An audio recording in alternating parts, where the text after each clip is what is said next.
आप सभी का स्वागत है एक और नए और फ्रेश वीडियो में।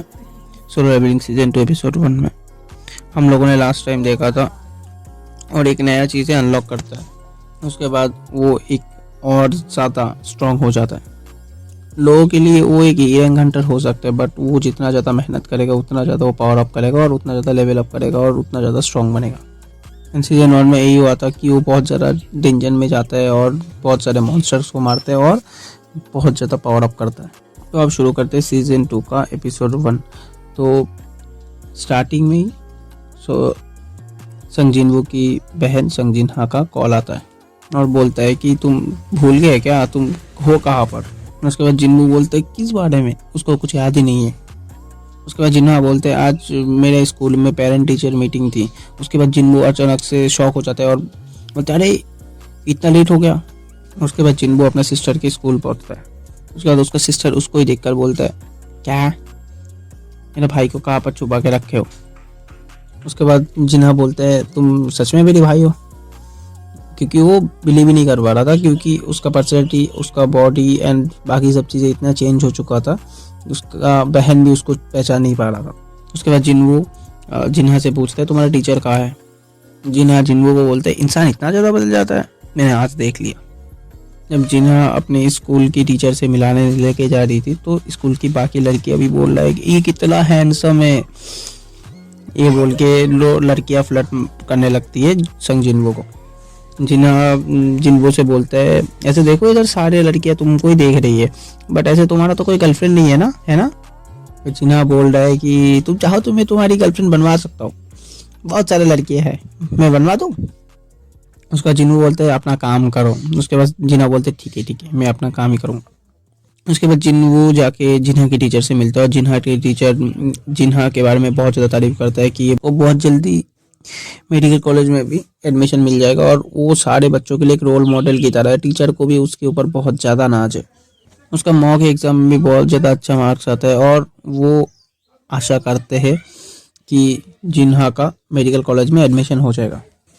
और जिन्वू बोलते हैं हाँ, और जिन्हा की टीचर बोलते हैं कि तुम उसको ज़्यादा पुश नहीं करोगे, क्योंकि वो जितना कर रही है वो अपना बेटर फॉर्म अचीव कर रही है, फिर अपना बेस्ट दे रही है।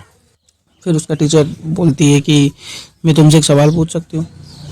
फिर जिन्वू बोलता है हाँ बोलिए। फिर टीचर बोलता है कि मान लो कि जिन्हा का एवोकेन हो जाता है तो तुम उसको हंटर बनने दोगे या नहीं दोगे। नहीं। देन जिन्वू पूछता है ऐसे मेरे से ये सवाल क्यों पूछा।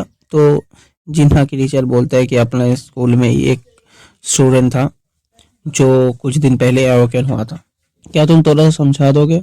जिन्वू ऐसे ही वो लड़की स्कूल मिस करता रहा तो उसको स्कूल के खिलाफ मतलब एक्शन लेना पड़ेगा उस लड़के के खिलाफ। तो ये सुनकर जिन्वू बोलता है ठीक है मैं उसके साथ बात करता हूँ। ये सब बातें तुमको क्यों बताया जा रहा है, क्योंकि जो वो लड़की है वो संग जिन्हा की बहुत अच्छी फ्रेंड है और वो लड़की के इन्फ्लुएंस में आके संग जिन्हा भी अपना करियर बर्बाद कर सकती है। That's the main thing.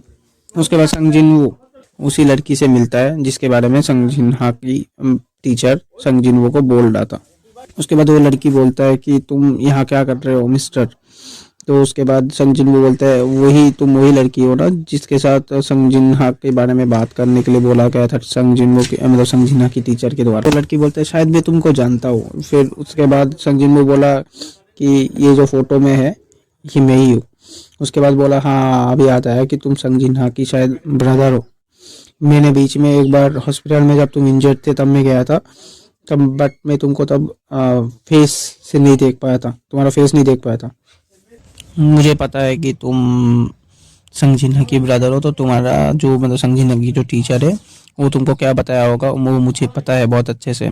तो मैं अभी हंटर की जॉब नहीं छोड़ सकता और मैं स्कूल को भी कंटिन्यू नहीं करूँगा। फिर जिन्वू बोलता है कि तुम एक नॉर्मल हंटर हो, तुम्हारा ई रैंक हंटर हो, जो तुम्हारा जो नॉर्मल अटैक है वो मॉन्स्टर के ऊपर काम ही नहीं करेगा। तुम्हारे लिए कोई हथियार होना ज़रूरी है। फिजिकल हथियार खरीद भी लिया तुमने तो तुम एक दो फाइट के बाद तुम्हारा वो हथियार ख़राब भी हो जाएगा, बिकॉज वो उतना ज़्यादा प्रॉफिटेबल नहीं होता। जो ई रैंक हंटर्स होता है उनके लिए उतना ज़्यादा प्रॉफिटेबल नहीं करवा पाता। तुम ये बोल रहे हो कि तुम बिना वेपन के साथ ही लड़ना चाहते हो, तो थोड़ा सा पैसा क्या मिलेगा, तुम ई रैंक हंटर की जॉब छोड़ना ही नहीं चाहती। क्या आप मुझे इधर लेक्चर देने आए कि बल्कि खुद आप ई रैंक हंटर है। मैं तुमको यहाँ पर कन्विंस करने या फिर ईरैंक हंटर की जॉब छोड़ने के लिए नहीं आया हूँ। जब तक तुम अपनी खुद की आंखों से ये बेरहम दुनिया का सामना नहीं करते तब तक। फिर जिन्नू बोलता है कि इधर बेरहम दुनिया को नहीं देखोगे तो तब तक तुमको पता नहीं चलेगा कि ये दुनिया कितना बेरहम है। उसके बाद वो लड़की बोलता है कि तो फिर तुम इधर क्यों आए हो? तो जिन्नू बोलता है कि मैं इधर तुमको एक बहुत बढ़िया हंटर बनाने के लिए आया हूँ, तो चलो मेरे साथ। क्योंकि सीन चेंज होता है। उसके बाद वांग डोंग सुक को दिखाया जाता है और वांग डोंग सुक अभी एयरपोर्ट में आ चुका है और बाद हंटर एसोसिएशन की सारे लोग उसको वेलकम करने भी गया है। उसके बाद वो जिन चुल बोलता है तुम इतना कितना दिनों तक के लिए आए हो? वांग डोंग सुक बोलता है कि कोरिया में रहने का मेरे को कोई मन नहीं है, मैं अपना काम खत्म करके चला जाऊंगा। उसके बाद वो जिनचुल बोलता है कि तुमने अपनी कंट्री को धोखा दिया है, दूसरे देश में चले जाने के बाद फिर से वापस आने का कोई मतलब नहीं बनता। और इसका मतलब मैं यही समझू कि डी रैंक हंटर संग जिनवो और वो लड़की और डी रैंक हंटर वो जिन है, आखिरकार तुम एक सर्विलेंस एजेंट हो। तुमसे मुझे यही उम्मीद थी, तुम्हें तो सब कुछ पहले से पता है, तो मुझसे पूछने का कोई मतलब नहीं बनता। उसके बाद संग जिनवो और वो लड़की मिलने आता है आहान से और आहान इधर सेकेंड डिवीजन का जो डंजन है उसके पास बैठा हुआ है और एक आहान सोचता है कि एक रैंक हंटर को लेकर जिन्बू क्यों आया है। फिर वो सोचता है कि संग जिन्बू भी एक रैंक हंटर। बाद जब डंजन के पास एक बहुत खतरनाक वाला आर्मर पहन के बैठा हुआ था एक हंटर, और वो बोलता है कि इधर हम लोग पिकनिक मनाने नहीं आए हैं, 9 बज चुके हैं, हम लोगों को अभी डंजन के अंदर जाना चाहिए। फिर जिन्बू बोलता है कि कौन है ये? आहान बोलता है कि वो नया अभी व्हाइट टाइगर गिल्ड का नया ए रैंक हंटर है। उसके बाद जिन्बू सोचता है कि इधर एक ए रैंक हंटर और बाकी बी और सी रैंक का ऑलमोस्ट 12 लोगों का एक ग्रुप बनाया गया है। जिन्बू सोचता है ये सी रैंक डंजन के लिए कुछ ज्यादा नहीं हो गया। जिन्बू बोलता है कि इससे बहुत कुछ पता चल जाएगा, क्योंकि इस लड़की के लिए पता चल जाएगा कि डंजन के अंदर ई रैंक का हंटर कितना ज्यादा बेबस और कितना ज्यादा लाचार होता है।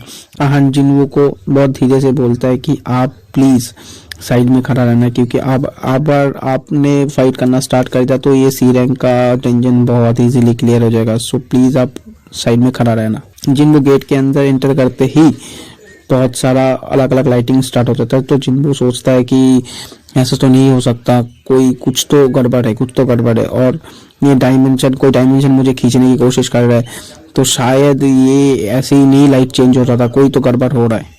फिर जिन्बू डंजन के अंदर जाते हुए अपना सर बाहर निकालते हुए बोलता है कि प्लीज जल्दी से जल्दी मेन स्क्वाड को कवर कीजिए।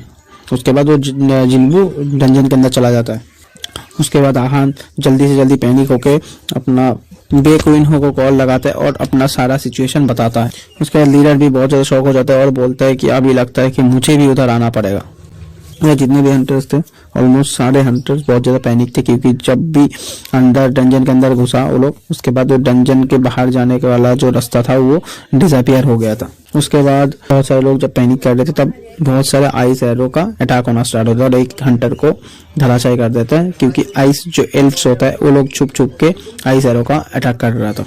जिन्बू देखता है कि आइस एल्फ्स बहुत ज्यादा शार्प होते हैं, उसका दिमाग और उनका जो आंखें होते हैं बहुत ज्यादा शार्प होता है, तो पहले वीकेस्ट हंटर्स को टारगेट बना रहा है, उनको पहले मारने की ट्राई कर रहा है। उसके बाद किमचुल बोलता है कि इधर हम लोग अगर बॉस को क्लियर नहीं करेंगे, फिर बॉस को नहीं मारेंगे तो हम लोग ये डंजन को क्लियर नहीं कर सकते, सो अब मैं तुम सबका रिस्पॉन्सिबिलिटी लेता हूँ और मैं अभी सर्वाइवल का रिस्पॉन्सिबिलिटी लेता हूँ, बट मैं गारंटी नहीं दे सकता सब लोगों को कि मैं सब लोगों को ही वापस जिंदा लेके जा सकता हूँ। एक टीम बनाऊंगा डंजन के अंदर, अगर कोई इंटरेस्टेड हो मेरे साथ टीम ज्वाइन करने के लिए तो मेरे साथ आ जाओ। उसके बाद संग जिन्वो की टीम अलग साइड और किमचुल की टीम अलग साइड चला जाता है। उसके बाद अपना संग जिन्वो है उसको वो बोलता है एक लड़की कि तुम लोगों को ठंड नहीं लग रहा, तो उसके बाद वो संग जिन्वो अपना इन्वेंटरी खोलता है और सब लोगों के लिए एक ठंड का कपड़े जुगाड़ करता है। तो जिन्वो बोलता है कि अगर तुम लोग मौचा से लड़ने से पहले अगर ठंड से मर जाओ तो फिर सबसे ज्यादा बुरा तो उसमें होगा। और सब लोग सोचता है कि एक तो स्पेशल मैजिक है, क्योंकि ये एक ही रैंक हंटर के लिए बहुत ज्यादा मुश्किल है।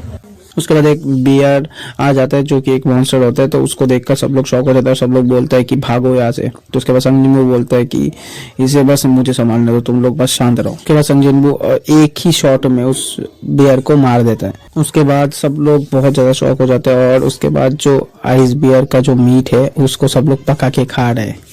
उसके बाद संग जिन्वो आइस बियर के उस झुंड के पास जाता है और उसके बाद आइसबेरियस की उस झुंड के पास जाने के बाद वो अपना शैडो आर्मी को समन करता है और उसके बाद सबका बहुत घमासान युद्ध होता है और सब लोगों को मार देता है। फिर जाके संग जिनवू के सामने जो आइसबेरियस की जो लीडर था वो आने वाला है। उसके बाद इगिरिस जाके उस जो मॉन्स्टर का लीडर है उसको बहुत बेरहमी से मारता है, उसको एक शॉट में ही ऑलमोस्ट इंजर्ड कर देता है। उसके बाद जिनवू सोचता है कि अगर इगिरिस बहुत ज़्यादा पावरफुल है, इगिरिस अगर रियली में मेरे साथ पहली बार फाइट में होता, ये तलवार निकालता तो फिर मैं ख़त्म था। साथियों को दिखाया जाता है कि वो लोग बहुत ज़्यादा इंजर्ड हो चुका है और वो लोग के सामने अभी हाई सेल्फ्स लोग हैं और वो लोग अभी अटैक करने वाले हैं उनके ऊपर।